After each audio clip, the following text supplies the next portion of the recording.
17th of March 2023, the International Criminal Court has issued 2 warrants of arrest in the Ukraine situation.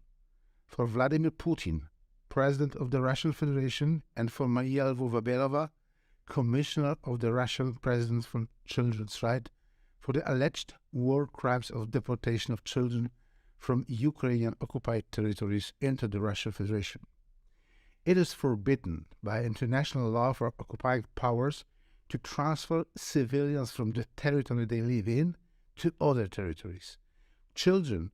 It is so important that ICC should arrest warrant to President Putin with suspicions in this terrible war crime of children deportations. A special tribunal should be established without delay, and the EU needs to play the leading role in implementing what this Parliament is demanding. Justice is coming, Mr. Putin. To the International Criminal Court issuing an arrest warrant for Vladimir Putin? Well, I think it's justified, but the question is, it's not recognized internationally by us either. But I think it makes a very strong point. Provide information to the ICC for war crimes in Ukraine. He's clearly committed war crimes. World democracy. Putin's not a legitimate leader. He needs to be considered a pariah. He should be kicked out of the UN as the Ukrainians are requesting. We should give security guarantees, the West, to Ukraine to make sure Putin doesn't do this again. I'm calling for his removal. He's a war crime. We should follow him to the ends of the earth to prosecute him, but this should be a turning moment in the war. Everything we stand for is a Western world democracy. The rule of law is being threatened by Putin's actions in Ukraine. This is a historic moment in the conflict in Ukraine.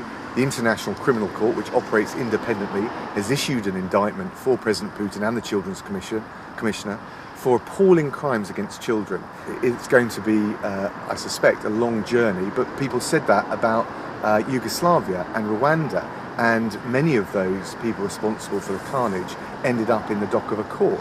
I think in the short term it will be very hard for President Putin to move around the world because there will be so many countries who are parties to the ICC who will be duty-bound to arrest him. Today I'm filing applications for warrants of arrest before Pre-Trial Chamber 1 of the International Criminal Court in the situation in the state of Palestine. On the basis the outrageous decision by the ICC prosecutor, Karim Khan, to seek arrest warrants against the democratically elected leaders of Israel is a moral outrage of historic proportions. It will cast an everlasting mark of shame on the International Court.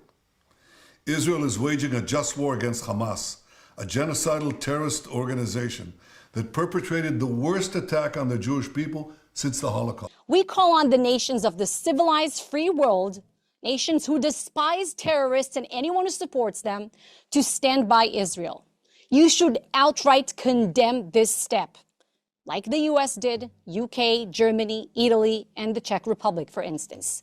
Make sure the ICC understands where you stand. Oppose the prosecutor's decision and declare that even if warrants are issued, you do not intend to enforce them. Because this is not about our leaders. It's about our survival as the nation of Israel. Jews, Christians, and Muslims. America should punish the ICC and put Karim Khan back in his place. And if the ICC is allowed to threaten Israel's leaders, we know that America will be next. There is a reason that we've never endorsed the International Criminal Court, because it is a direct affront to our own sovereignty. We don't put any international body among or above American sovereignty, and Israel doesn't do that either. Congress is reviewing all of our options right now. We have some very aggressive legislation that we're going to push as quickly as possible. It will impose sanctions. And if the ICC moves forward with its absurd warrant arrest or request, this is going to be an even bigger international problem.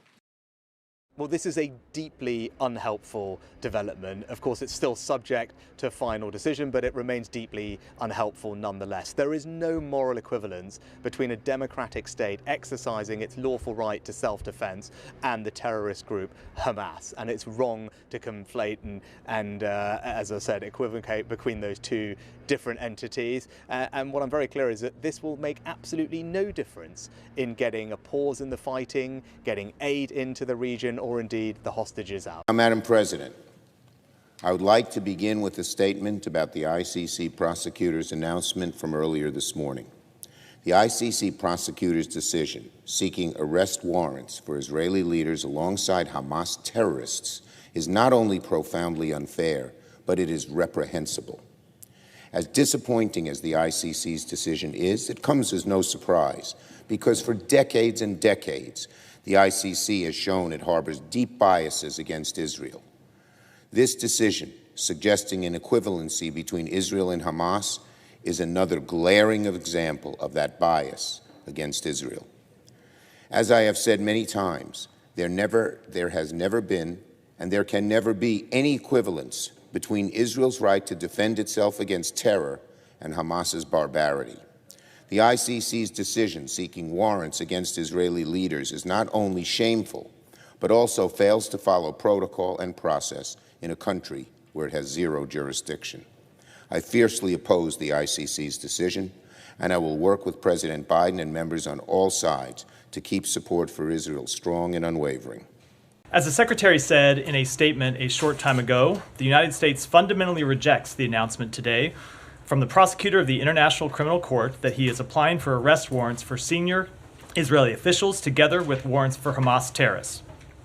There should be no equivalence between Israel and Hamas. None. The International Criminal Court is independent in its work, and I've said from the very beginning how important it is that everyone respect and abide by international law.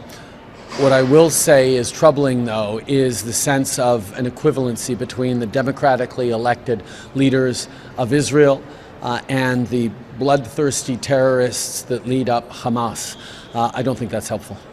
I don't believe for one moment that seeking these warrants is going to help get the hostages out, it's not going to help get aid in, and it's not going to help deliver a sustainable ceasefire. And as we've said from the outset, because Israel is not a signatory to the Rome Statute, and because Palestine is not yet recognized as a state, we don't think that the court has jurisdiction in this area. But I would go beyond that and say, frankly, I think this is mistaken in terms of position, in terms of timing, in terms of effect. To draw moral equivalence between the Hamas leadership and the democratically elected leader of Israel, I think is just plain wrong. The prosecution is looking for arrest warrants for Hamas leaders and also Israel, and what we've said in Ireland is that we are just allow the court to take its process separate to the work of the prosecutor. He clearly has done an enormous body of work behind to get to this point, and I know that he is taking a decision on both sides of this conflict with Netanyahu and indeed in the Hamas leadership, but we support the independence of the court at all times and would just allow it to do it.